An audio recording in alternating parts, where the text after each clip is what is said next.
sa babangag siya. 40 days! Delubyo. Todo na to!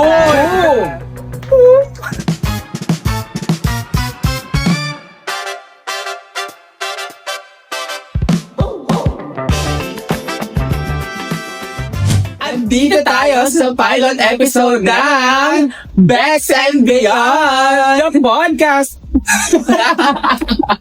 Diba?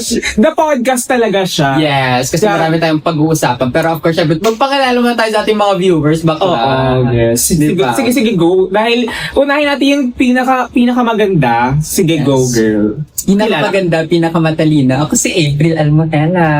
And syempre, hindi magpapatalo. Ang mas pinakamaganda, Ay. Elfriend Liena. Yes naman.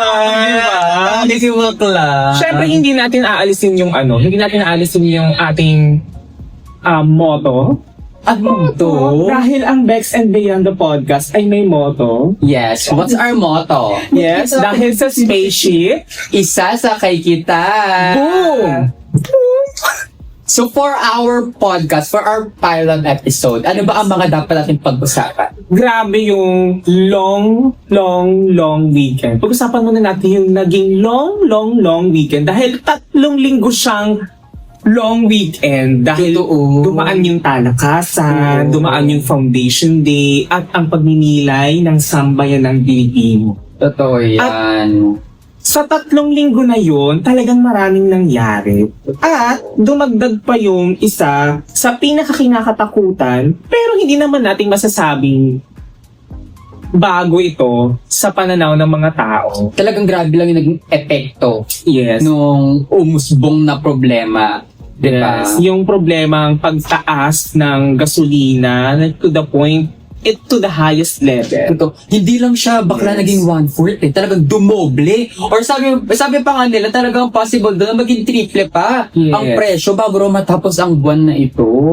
Dahil Diba? sa mga, alam mo na yon, mga personal na interest, mga nakapaligid sa isyong ito, talagang naapektuhan ang mundo. Dahil, syempre, bigyan lang natin ng trivia ang ating mga viewers dahil Yes, of course. almost 20% ng oil ay dumadaan sa Strait of Hormuz. Yes, talagang daanan siya at yun lang ang tanging paraan para makarating sa iba't ibang bahagi ng mundo ang mga langis. Totoo. Pero dahil nga sa war na nangyayari ngayon, di ba talagang pinasara ng Iran ang Strait of Hormuz. Talagang, so nahihirapan din ang Pilipinas sa pagkuha ng supply. Actually, buong mundo ang nahihirapan, pero talaga tayong sobrang apektado. I think Yes. meron lang tayong 40 days na serve para sa oil. Pero ibang bansa, ko talagang meron sila, Japan, 240 days. Alam mo ba, sabi nga sa pag-aaral, dapat at least merong 90 days na reserve ang oil per country. Diba? Pero dahil nga, alam mo na, ang Pilipinas medyo late tayo sa Yes. mga kaganapan at sa pag-action. Meron tayong 40 days at sana, alam mo yun, bago matapos ang 40 days na yun, talagang hindi na tayo mahirapan makakuha ng supply ng oil. Diba? It's giving pagbibigay alaala sa patay kasi 40 days na. Totoo. Grabe yung pa 40 days naman ang Totoo. gobyerno sa atin. Yung tipong after ng 40 days, tapos tayo magmilay-milay. Oo, na para bang ang atake na natin, mga unti-unti na tayo nagwawala sa EDSA. Wala na tayong gas. Like, Diyos ko, ano na lang ang magiging buhay natin kung wala ang krudo, wala ang langis sa bawat Oo. kilos ng mamamayan. Kasi nga naman, napaka-importante talaga sa atin ng langis, ate ko. Oo. Pagpapasok pa lang tayo rito sa eskwelahan, jeep, motor, diba, kotse, LRT, lahat talaga ginagamitan ng langis. So kung mawawala to, ay ate ko, good luck sa mamamayang Pilipino. At talagang nakita natin sa mga nakalipas na linggo yung mga pinagdaanan ng ating mga commuter, lalo na ang ating mga tsuper, na talagang umaasa lang sa kakarampot na nakikita nila sa pang-araw-araw nilang ikinabubuhay, lalo na sa mga pamilya na meron sila. Totoo. Kaya nga parang ako, napapaisip ako, kung mawawala ang langis dito sa Pilipinas, sa tingin mo, Mare, ano ang magiging mode of transportation natin dito sa Pilipinas kung wala ng jeep, tricycle, motor, kotse, di ba? For you lang, Mare, ano sa tingin mo ang kailangan nating gawin? Sa tingin mo, Sa tingin ko, Sa tingin mo, sige ako muna. sige, ano ba? Ano sa nakikita mo, ano ang magiging solusyon sa problemang ito ng bansa? Dahil nararamdaman naman natin na parang wala tayong gobyerno eh. Tinanggap na natin. Tinanggap na ng mga Talagang mamamayang Pilipino na lang ang naghihilaan ding pataas at nagmamalasakan sa isa't isa. Diba? Kung may GC lang tayo, ang unang umalis sa GC, yung executive. Totoo. Diba? So tayong mga mamamayan, tayo na magtutulungan Tayong ngayon. maliliit, di Diba? ba? Bilang tayo, bukod sa pagiging bakla tayo, no? Ano ang may babahagi nating tulong at suporta sa ating mga commuter, lalo na sa ating mga tsuper, na talagang makakatulong sa kanila to eh. Talaga naman papairalin ko ang pagiging bakla at pagkakaroon ng malawak na kaisipan at critical na pag-iisip.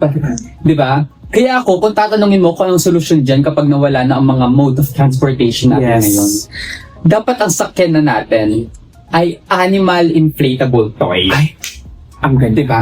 Sobrang ganda. Yes. Yung tipong kapag sumakay tayo ron, grabe yung bounce. Yes, Yung no? bounce. Diba? Talagang, ito yung Iba yung bounce eh. Yes, ito Diba? yung pag-alog papunta sa progreso eh. Totoo. Diba? Ang pag-alog tungo sa ikabubuhay ng masang Pilipino. Yes. Diba? Kasi ate ko, kapag ayun yung ginamit nating mode of transportation, hindi na kailangan ng langis dahil. Yes. Diba? Talaga, sikap na lang. Yes, Diba? diba?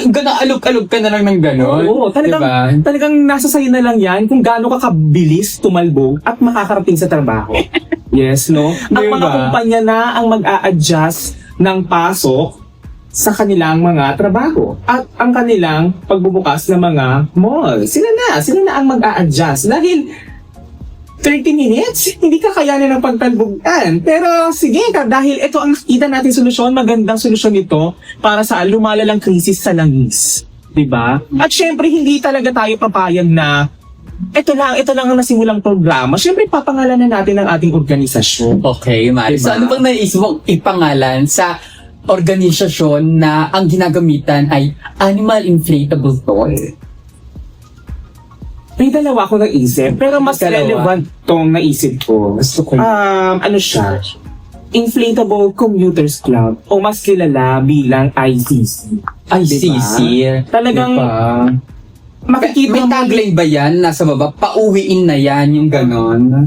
Meron ba yung tagline na ganon? Oo, talagang bring him bounce. Yes. Gusto ko yung bring him back. Yung pagpunta niya rito, tumatalbog din siya ng Yes, ganon. diba? Bring him Bounce. Diba? Talaga namang sa ICC, bring him bounce. Talaga Ganon. namang tumatalbog ang progreso ng bansa. So hindi natin malaman saan ang direktang tutungo ang bansa, sa pinapakita nito ngayon sa atin, lalo na sa mga mamamayan. Dahil hindi natin alam kung hanggang saan pa ba magtitiis ang masang Pilipino sa nangyayari sa atin ngayon. Talaga namang, tayong mga mamamayan, tayong mga nasa baba, ang talagang magtulong-tulong, no? At itong animal inflatable na Toy na na to. ito, at itong ICC na to, talagang malaki ang maitutulong nito sa ating Iba ang bounce sa progreso. Yes, talaga tungo sa progreso, di ba?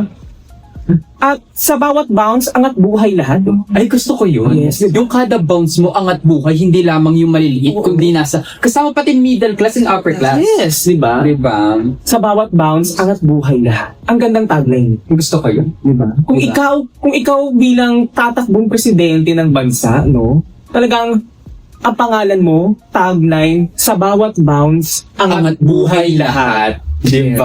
Yes. Talagang sure ako yung mga viewers natin, talagang marami silang natututo dahil sa mga kaisipan ng mga bakla. Yes, talaga lang makikita mo kung paano natin tinatarantado ang mamamayang Pilipino. Pero ang gano'n rin ka-creative. Diba? Yes, di ba? Bakit hindi natin subukan? Totoo. Kung ito lang naman ang makakabawas sa mga hinaing ng ating mga kapwa mamamayan. Tsaka at least, diba, meron tayong option B. Yes. Kung mawala man ang oil, meron tayong animal inflatable to. Yes. Yun Diba? ang magbibigay ng bagong muka sa bagong Pilipinas. Ayan. Gusto, ayun yung maganda.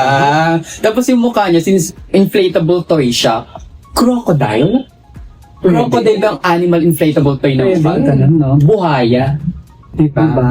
Kasi kung meron ng bagong Pilipinas, tayo ang tagline natin, ang pag-bounce ng bagong Pilipinas. Diba? Kasi nga sa every bounce, angat buhay lahat. Napagtatagpi-tagpi natin Totoo. yung idea na ito ang magiging bagong mukha ng bansa sa mundo. Yeah. Baka hindi lang tayo umangat tayo sa third world country. Diba? Tayo ang pinaka-kauna-unang bansa magiging fourth world country. Yes. Bumaba. Bumaba. Talagang dito natin mapapakita na smoke-free na ang bansa, machine-free, diba? No? Talagang kahit ang ahensya ng pamahalaan, makakatulong ito no? Biruin mo, ang ating presidente, pupunta ng batasang pambansa, nagbabounce lang. Bounce Diba? lang sila ng bounce. Iba ang atake, no? Diba? Makikita mo sa aerial view, di ba? Talagang ang presidente, habang paparating ang presidente sa batasang pambansa, nakikita po natin siyang umaalog sa kanyang sinasa. Totoo. Ganon ang atake niya. Oh. Di ba? At least, nakikita ng mga tao na nakikisimpat siya ang presidente. Totoo. Kasi talagang Oo. ginagawa niya mismo yung proyekto. Di ba? Diba? Hindi lang siya yung tipong pagpapanggap. Oo. Diba? Talagang makita mo sa every bounce, talagang makakarelate ang mga Oo. mamamayang Pilipino. Yes. Diba? Kaya ayan, sa mga viewers natin, sana may natutunan kayo sa aming podcast. Talaga namang ito ay mga ideyang maaaring makatulong sa hinaharap. Maaari din siyang maging kasiraan sa atin. 'Di ba? Talagang hindi namin alam kung may susunod pa kaming episode, pero Dapat abangan. abangan ang next na katarantaduhan. Hindi ka expect ko. Pero ayun nga, dahil mukhang medyo napapahaba na ang kwento natin, Totoo. kailangan na nating tapusin sa session na to. Totoo. At sige, bigyan na natin ng closing remarks ang ating mga viewers. So, ang ating closing remarks ngayon, tandaan, sa every bounce, angat buhay lahat. dahil sa bounce, ito ang bagong Pilipinas. Ayan. Ayan. Muli ako po si April Almohala.